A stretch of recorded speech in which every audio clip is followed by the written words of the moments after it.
Um homem poderoso, influente, um líder espiritual e conselheiro de políticos gaúchos como Borges de Medeiros. De Benim, um pequeno país africano, até Porto Alegre, no Rio Grande do Sul, o príncipe negro traçou uma história cheia de religiosidade e mistério. Uma história extraordinária.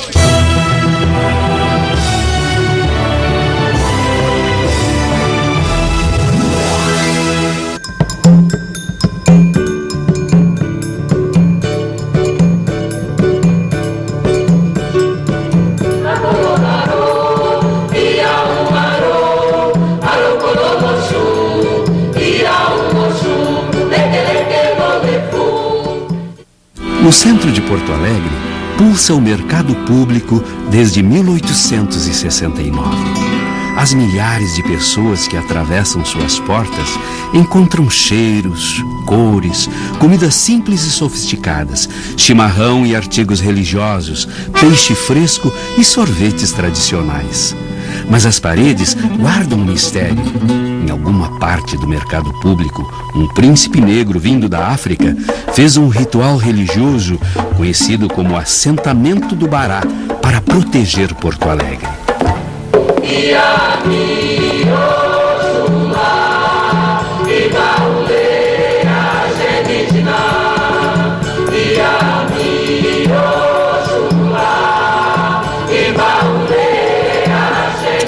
A invasão inglesa em 1897 força um grande número de nobres africanos a saírem de Benim e procurarem refúgio em outras regiões da África.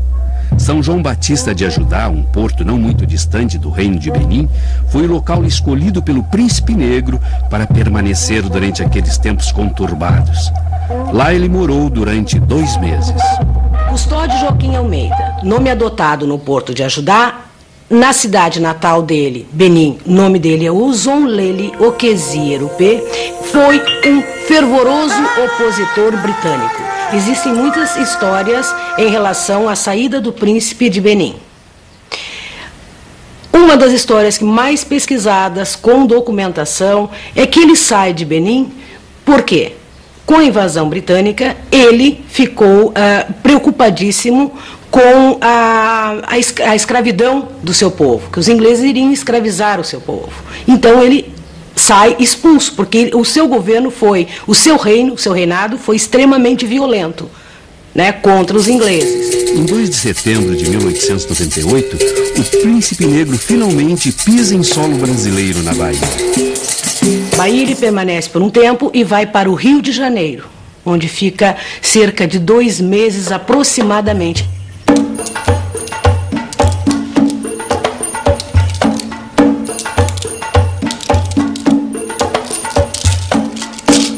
Senhor de Fá, me mostre nos ofás os caminhos que deverei seguir.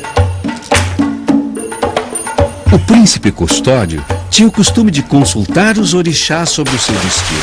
Antes de partir em viagem, ele sempre confirmava com as divindades o lugar para onde deveria seguir. Nós entendemos que a vinda do príncipe aqui, principalmente para o Rio Grande do Sul, ele veio em 1899 para cá e recebia um subsídio da Inglaterra, porque a Inglaterra terminou adquirindo aquela área próxima ali, a Costa do Ouro, na África, e houve alguma negociação, que não está bem clara para nós essa negociação, ao que parece teria ficado um irmão dele lá, mas houve alguma negociação, ele terminou então vindo para a América. Da Bahia, ele parte para o Rio de Janeiro e de lá, em 1899, embarca para o sul rumo ao porto de Rio Grande.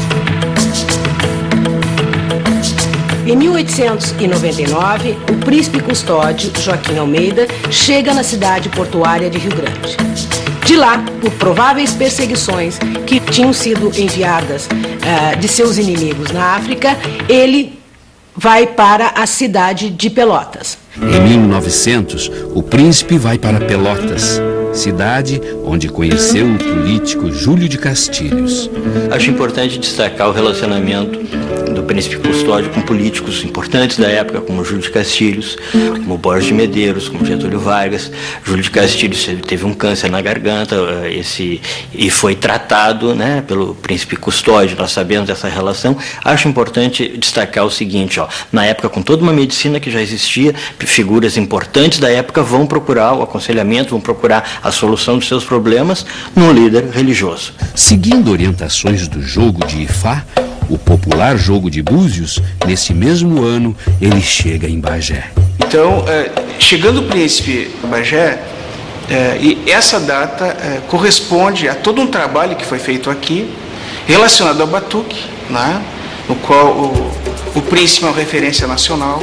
E esses tambores, né, fortalece a ideia de que existia aqui um ambiente muito propício, né, para que o príncipe fortalecesse ainda mais toda essa questão da religião africana, né? Por isso que ele deu o nome, né, ao Passo do Príncipe. Para mim era simplesmente uma localidade, Bagé, o Passo do Príncipe, onde a gente tinha até um certo mistério quem seria esse príncipe, né? E no momento que eu fui pesquisar, eu descobri um cara fantástico, um homem com um poder de mobilização dentro da comunidade, um poder assim bem sobrenatural, um cara que conseguia muitas coisas. E foi uma aventura fascinante descobrir que até então parecia que estava somente no imaginário da população bagense, e não, ele foi um homem importante que teve um grande poder dentro da comunidade, como no estado do Rio Grande do Sul. A fama de curandeiro de Custódio já percorria todo o país e foi em busca da cura para uma doença que Júlio de Castilhos convidou o príncipe para vir morar em Porto Alegre. Outro ponto que dá para destacar é o seguinte: apesar da doutrina positivista ser uma doutrina cuja orientação é nitidamente científica, os grandes líderes positivistas tinham todo um relacionamento religioso com o príncipe Custódio. Isso não invalida a questão da religião. Houve sim, da parte do príncipe, pela figura dele, pela importância dele, naquele momento em que ele estava vivo, que ele morava aqui em Porto Alegre, não aconteceram grandes perseguições. As perseguições começam bem depois. Depois da morte dele é que a perseguição se torna bem mais marcante aqui em Porto Alegre, perseguição contra os caras de religião.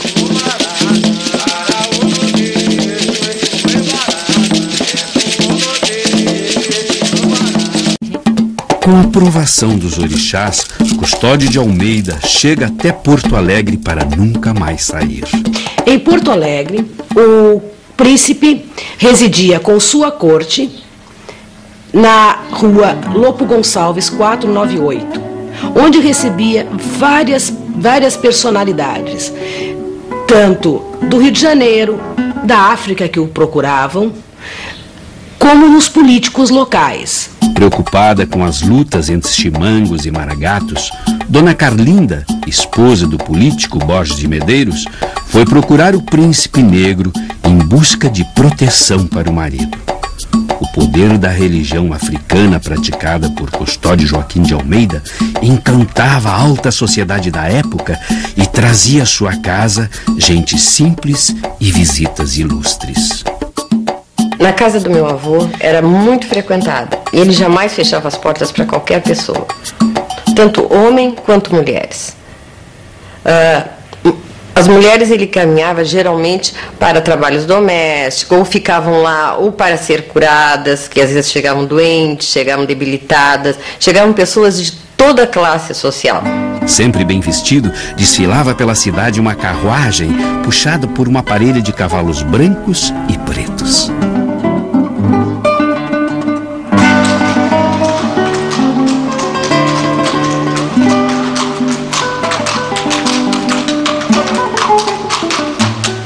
Meu avô era proprietário de um aras, onde ele cuidava dos cavalos dele e de vários outros políticos importantes.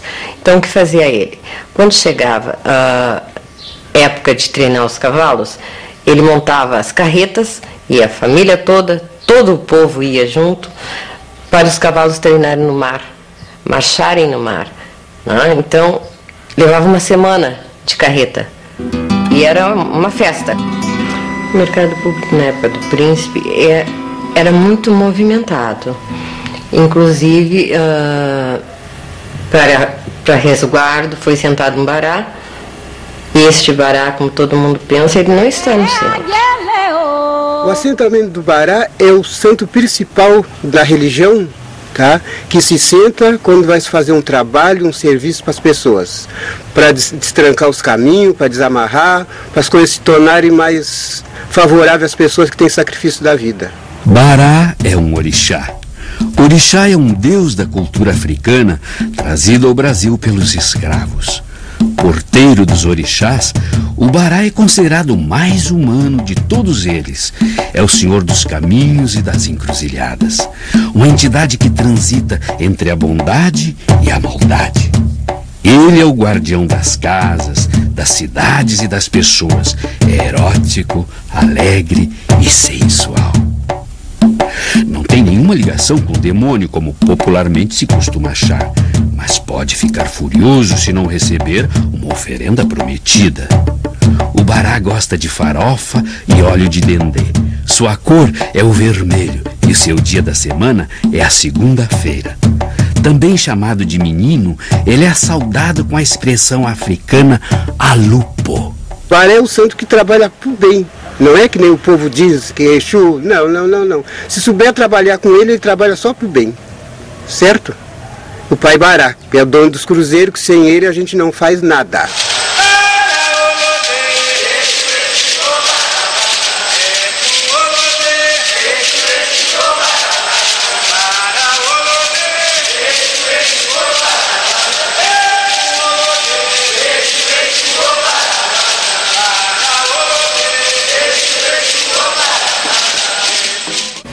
Nós temos um número expressivo de casas religiosas aqui no Rio Grande do Sul, entende? Mais de 70 mil. E é quase como um quilombo, desenvolvendo uma função social também.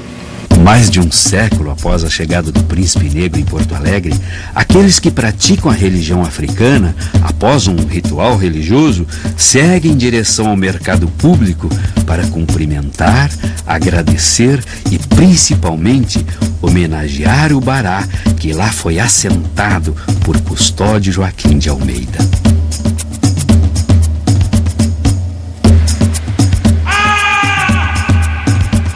O príncipe Custódio morreu com 104 anos na casa que sempre morou, na rua Lopo Gonçalves, em Porto Alegre. Sua presença, no entanto, ainda é percebida nos passos das danças de roda de batuque e no sotaque nobre das rezas africanas. De Benim, pequeno país africano, até Porto Alegre, no Rio Grande do Sul, o Príncipe Negro traçou uma história cheia de religiosidade e mistério, uma história extraordinária.